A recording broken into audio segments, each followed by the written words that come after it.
So, we've now looked at expanding double brackets in a range of different scenarios. And as we found with expanding single brackets, there was a process for reversing that, or an inverse process, as we'd like to say. And that inverse process was factorising. Now, in order to do this, next part, which is to work out how to take an expression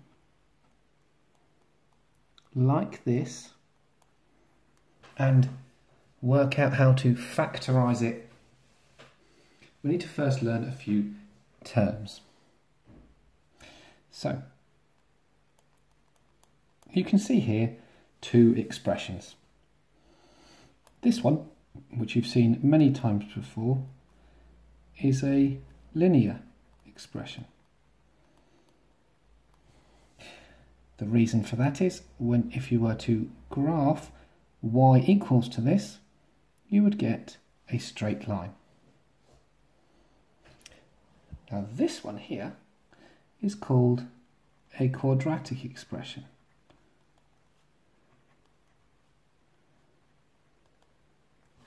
When you put it equal to a value, it becomes a quadratic equation, just like this becomes a linear equation.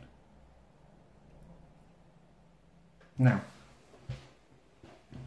you might go, quad means 4, why 4? Well, we'll look at that over time, but a clue to part of the reason, but not the full reason, would be the kind of things that we expanded in order to get this. So we expanded two brackets with two things in. Now that's a very simplified link, but it is an important one. Now, we're going to go factorising some quadratic expressions. And most of what we do is going to involve factorising into two brackets. But before we do that, I'm going to show you a few that you already know how to factorise that are quadratic expressions.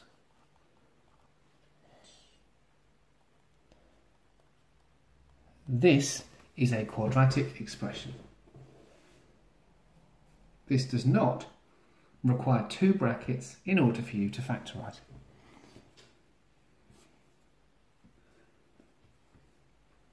it. So, both terms have an x in common. Okay, if I take an x out of both, x times what gives me x squared? Well, that's another x. Then x times with what gives me 2x. So that's 2. So some quadratic expressions will factorise into a single bracket. What causes others to go into two brackets? So for example, something that factorises into this, what does it have here that this expression doesn't? So I'll expand this one quickly for you.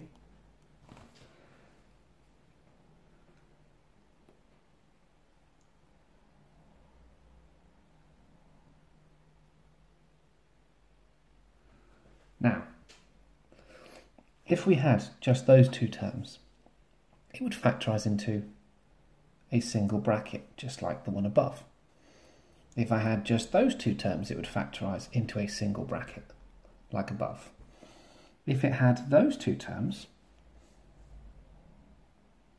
it wouldn't factorise at all. So it's the inclusion of these two and having a middle term, although there are some exceptions to this, that cause it to factorise into two brackets.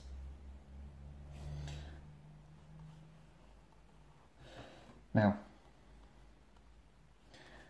in order to work out how to do this, we're going to use expanding brackets. And it would be a good idea if you were to work these out as a sequence, trying to guess what the answer is beforehand each time. You'll notice that everything is positive in my brackets. That's to just make it simpler, because we're going to try and spot a rule and then we'll check when it applies. So if you want to try and expand these yourself, please pause the video now.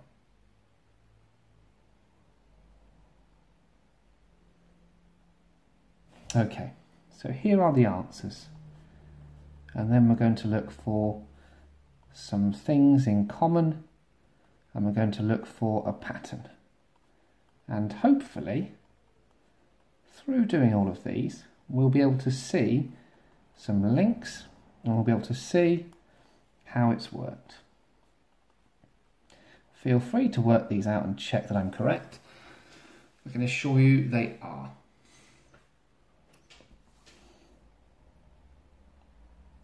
Can you see the pattern?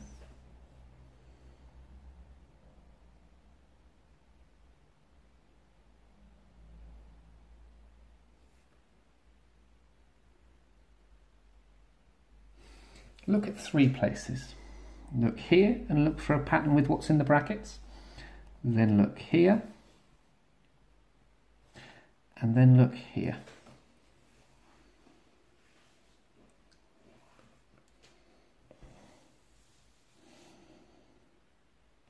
So they all generate x squared because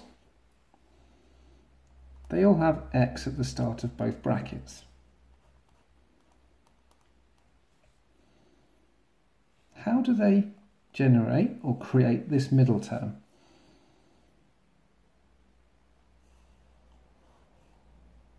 How do you get 5 from here? Well,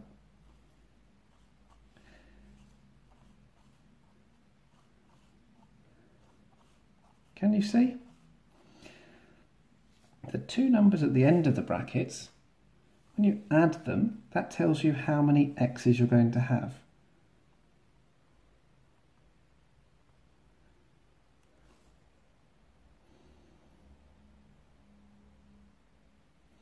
What about the number on the end?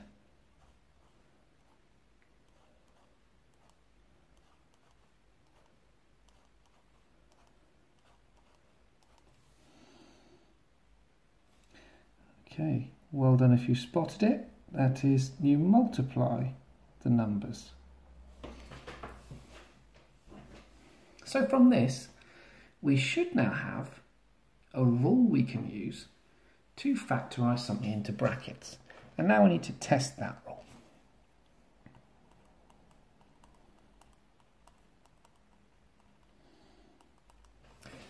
So, what are we looking for? Well, we're looking for a pair of numbers that multiply to make 30 and add to make 11. You may be able to do this in your head very quickly, but I'm going to write the pairs down to make it easier for me. So multiply to make 30. And as soon as I write down a pair that adds to make 11, I'm going to stop. Aha. So the brackets go x plus 5 and x plus 6. Well done if you spotted that before we got to it. So let's tackle a couple more.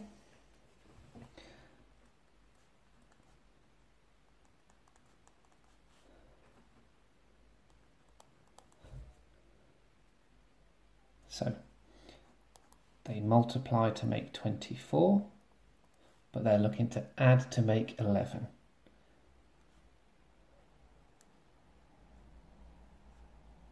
Ah, bingo. X plus 3 and x plus 8.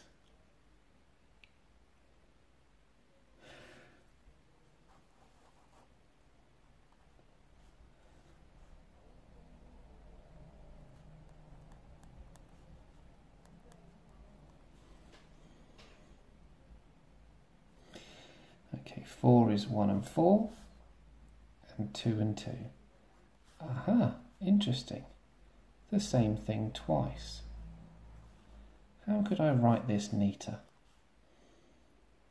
Something multiplied by itself. That's right.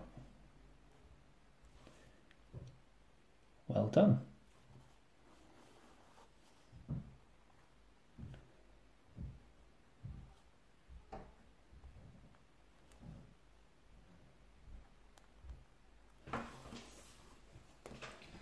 Okay. Starting to get trickier now.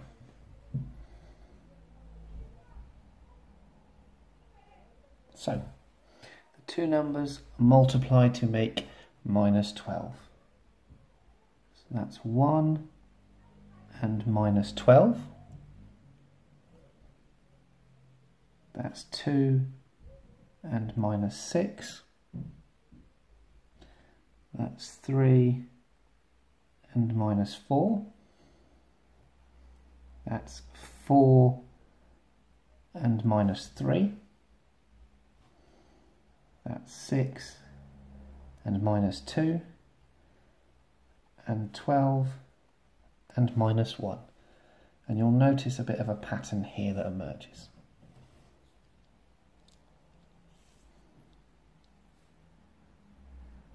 So, which pair adds to make negative 4?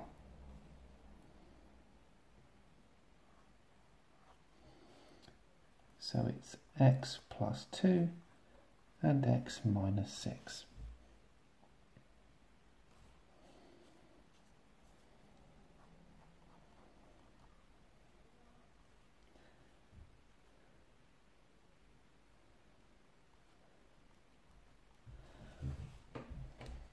Okay, so let's try another one.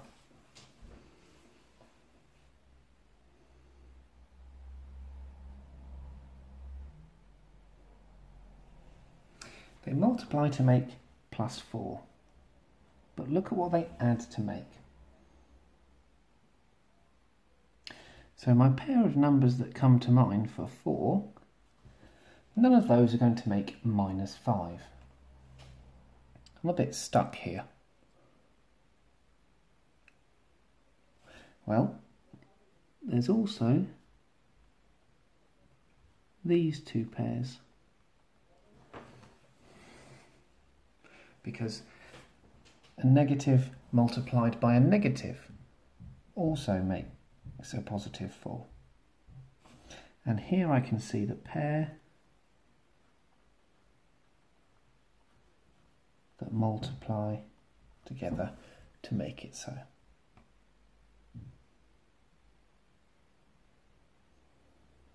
Now,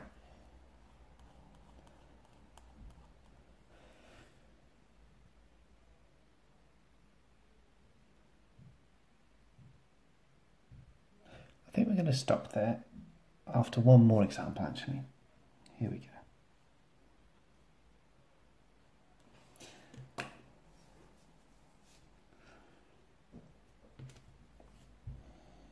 Well, I'll leave this hanging as a puzzle for you. How would I deal with x squared minus 9?